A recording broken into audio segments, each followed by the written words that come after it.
আমার জীবনের একটা সময় ছিল যখন আমি অনেকটা বড় বয়স অবধিও মায়ের হাত ধরে চলতাম। হাতটা ধরাটা একটা অভ্যাস ছিল।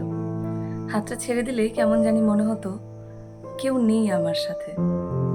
এরপর যখন বড় হলাম, আস্তে আস্তে বাবার সাথে বন্ডিংটা আরো অনেক বেশি ভালো হলো।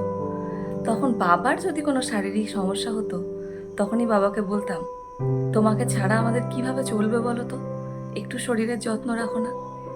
বাবা প্রত্যেকবারই একটাই কথা বলতো, কোনো মানুষকে জীবনে এমন একটা জায়গায় রাখিস না যাকে ছাড়া তোর চলবে না।